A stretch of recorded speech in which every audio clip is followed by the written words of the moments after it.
Peggy O'Neill here. It's so good to be with you today. If you're here live, please say hi in the comments section. And that reminds me to scroll down to comments. Oh, there they are. Facebook and its tricks. So I found the comments section. Say hi if you're here live, and if you're watching on replay, please put in hashtag replay. And as always, if you have any questions, comments, please put them in the comments and I will answer them either today or later. So again, I'm Peggy O'Neill. Welcome. And these are our weekly Facebook Lives. It's a live learning. And we're, of course, in the group answering the call. And what that means is it's really two kinds of calls.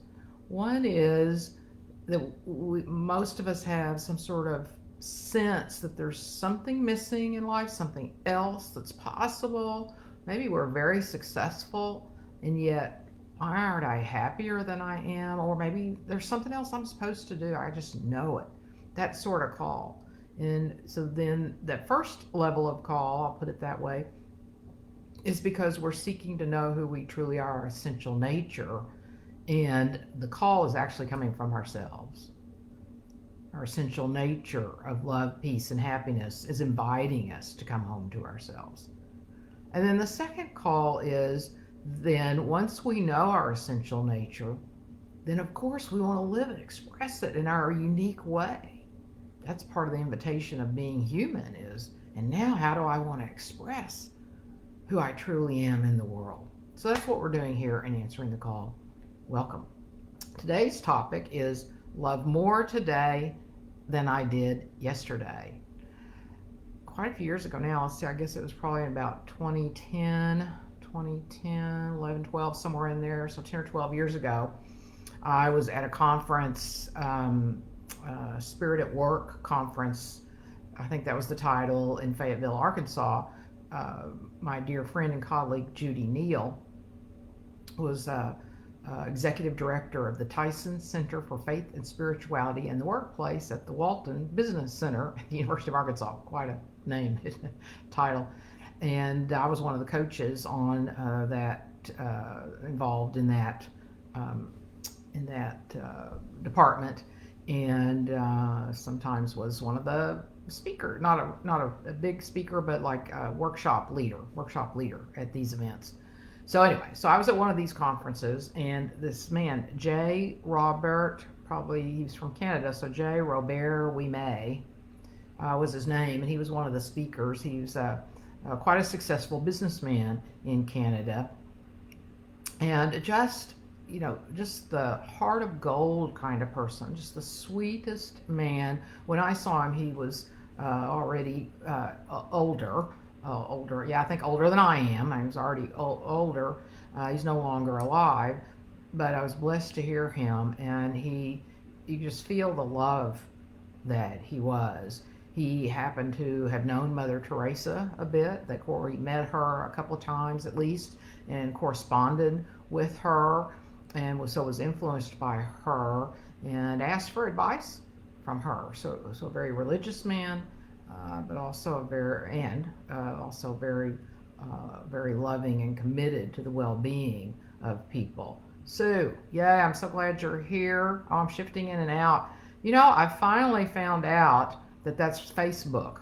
If it's not your computer, then it's Facebook. So I'm sorry for that, but I've done my research finally and found out it's Facebook. Something's going on with Facebook, so I'm sorry about that. So a year or two later, I was talking to my friend Judy Neal, and she told me she'd just been on the phone with Mr. Ouimet because he was she was on a board of his, I think, or vice versa. But they just had a conversation, and she told me that he told her that one of the ways he was living now was that he intended every day that he was loving more today than he did yesterday. I just thought that was so beautiful. And I take that on, and then I forget it, and then I take it on. And so this week, that's what we're talking about. Loving more today than I did yesterday.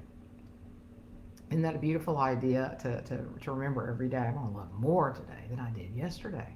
And just over time, more and more and more. So what we're going to explore is that love is always present within us and everyone and everything.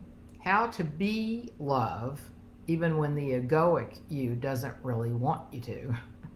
And then the possibility that love is an invitation for full participation. The possibility that love is an invitation for full participation.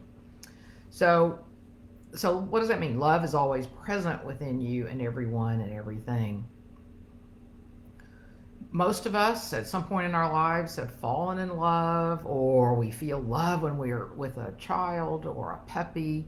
And so we think unconsciously, but also due to cultural conditioning, we think, oh, the love is because of that relationship or that child or that puppy. So we think that the outside circumstance was, is what created the love, and how that love, and then kind of where that comes from. Although if we really examine it, we notice, wait, the love doesn't come from them. The love comes from here. My experience of love is over here. So what we can become aware of is that what actually occurred was, yes, we were with another person, a child, a baby, something, and we felt that love. But what happened is we the veils lifted, if you will, for a moment in time, or sometimes over extended periods of time.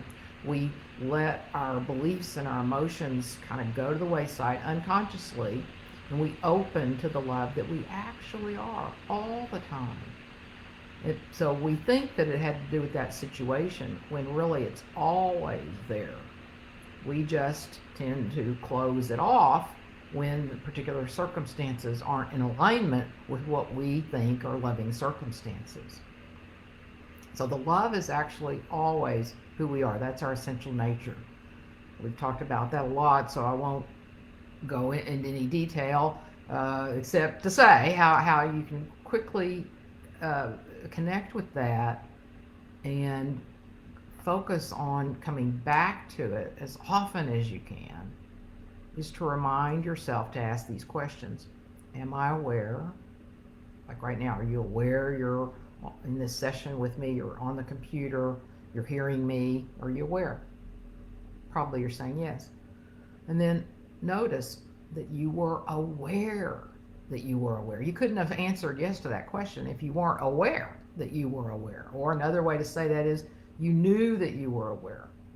So when we step back, so to speak, not quite accurate, but for our purposes, we'll say that when you step back, or let yourself fall back into that knowing and sit there for even just a few seconds, that's when we start experiencing that loving experience. It may not be that, it's not going to necessarily be the kind of passionate love, but it's that sense of contentment, that deep contentment, that kind of love.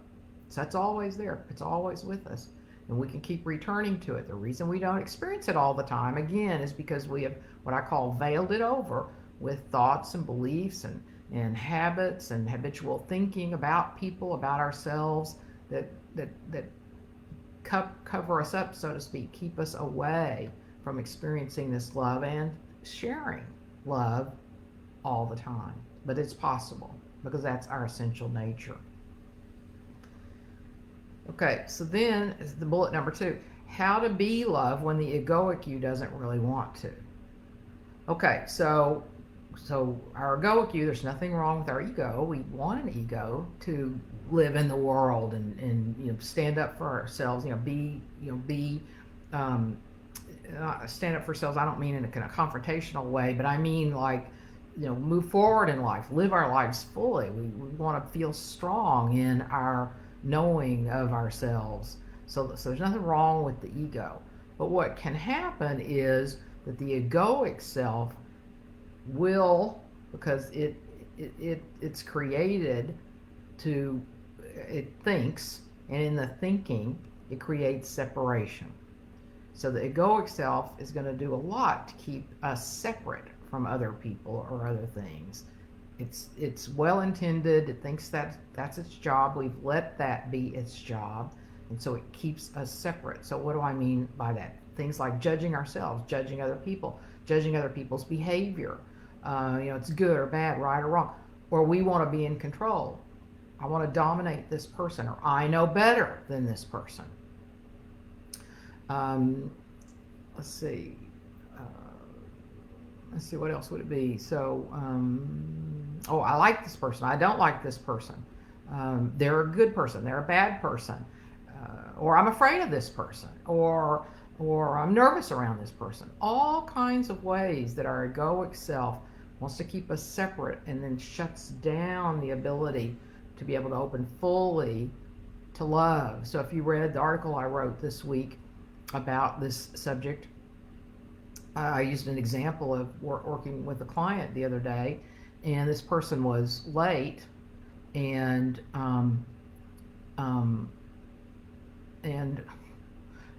historically, one of the distinctions that I coached into and believe is important for effective relationships is keeping agreements, being on time.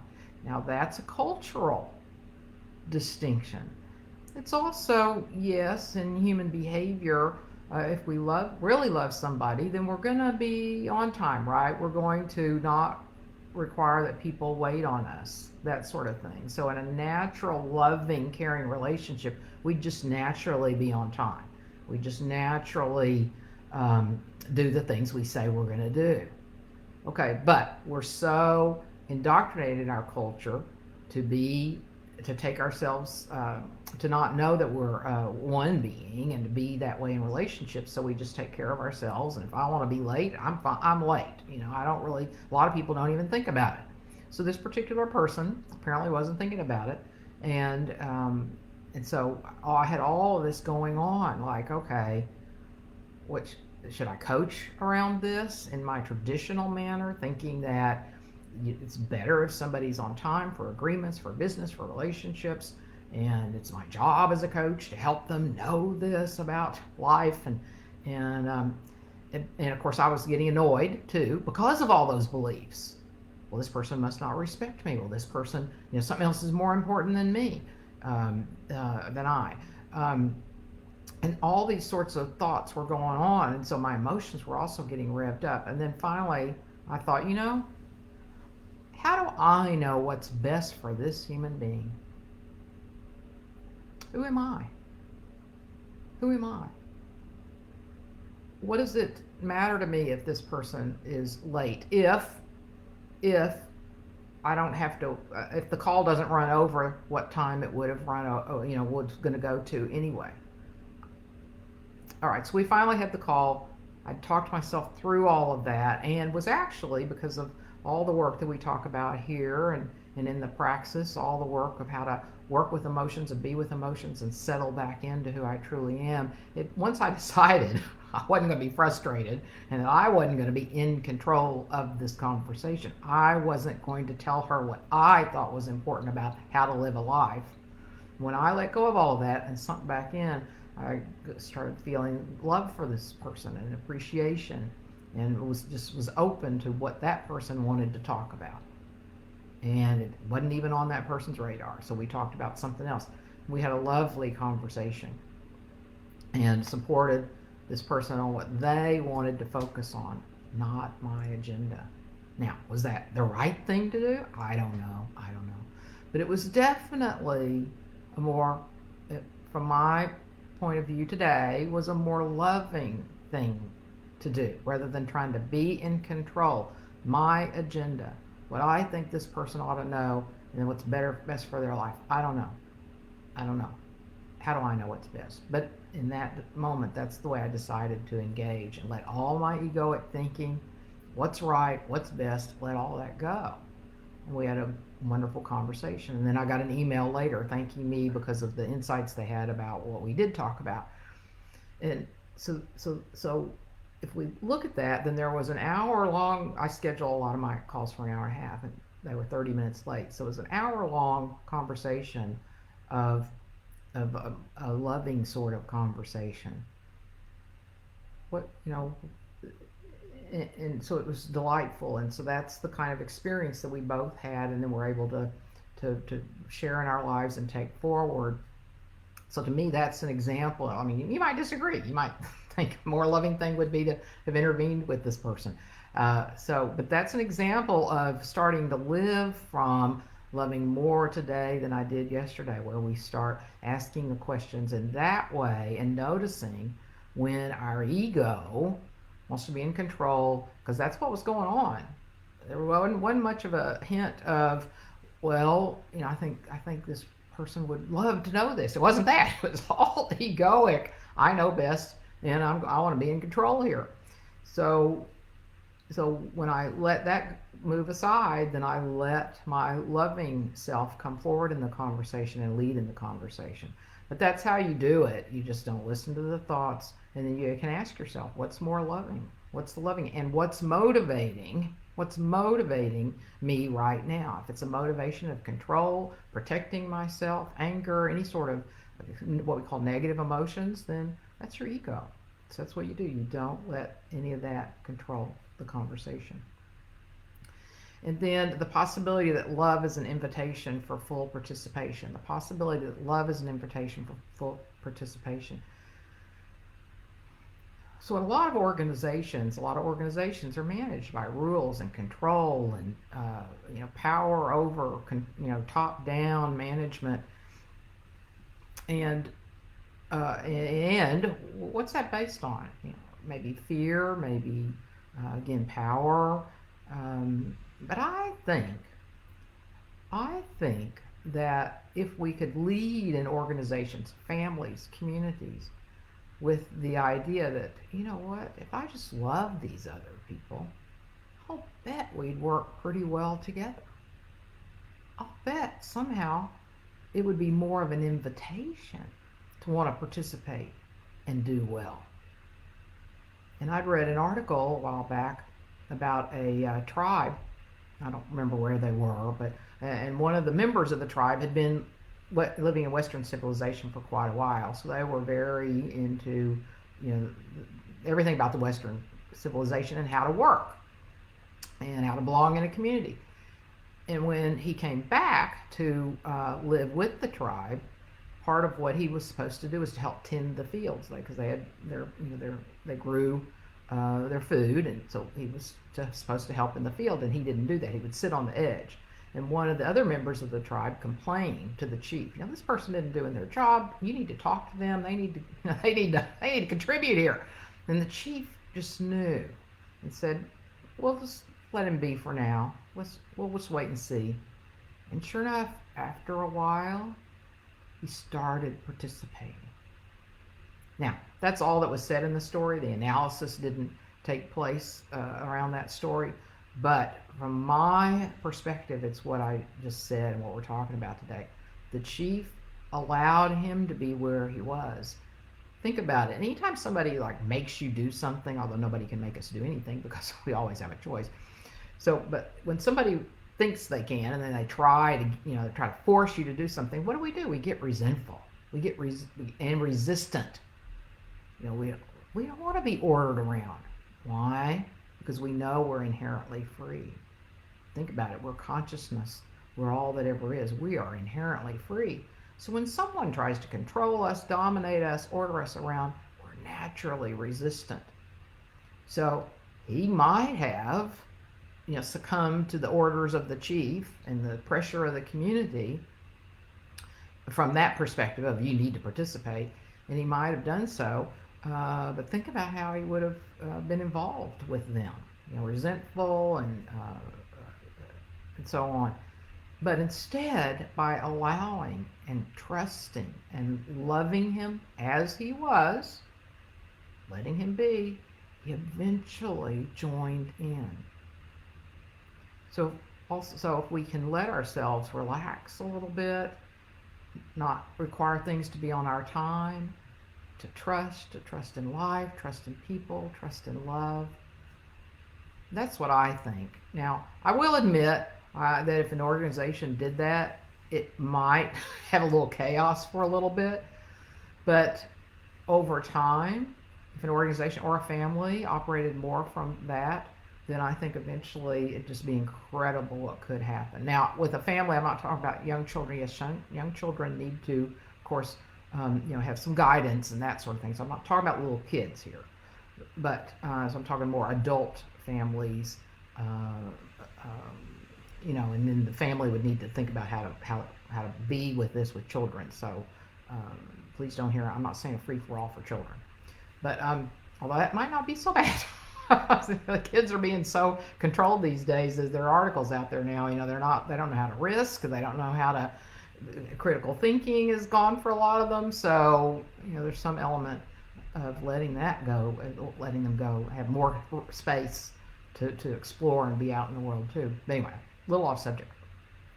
So, so you might think about that. What's the possibility of, again, relaxing, not having to be in control, and if I love the person, trusting they'll probably come around, or they might leave, but then that'd be great. Let them leave because if they don't want to participate. But people, I think, are drawn to love. They're drawn to belong. So if we let them come, invite them with our loving being. I'm not talking about words. I'm talking just the being of love. They're going to be attracted into that. They're going to want to participate. So what we've covered today is to love more today than I did yesterday, as just the overall invitation, and knowing that love is always present within us and everyone. Our essential nature is everyone's essential nature. And then how to be loved when our ego doesn't want us to. So we just don't let our ego make our decisions. And when we're nice to it, we say, okay, thank you for all that advice and input, and here's how I'm going to go today. And then the possibility that love is actually an invitation for people to participate fully. That we don't really have to do all this control and domination and power for people to fully support in our communities, our families, and our organization, to support the possibility of all of those. All right, are there any questions or comments?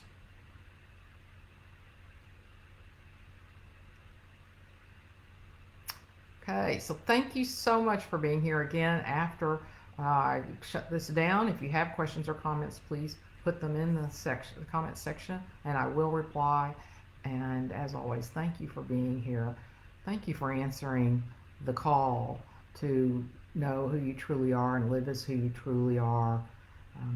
The world right now, I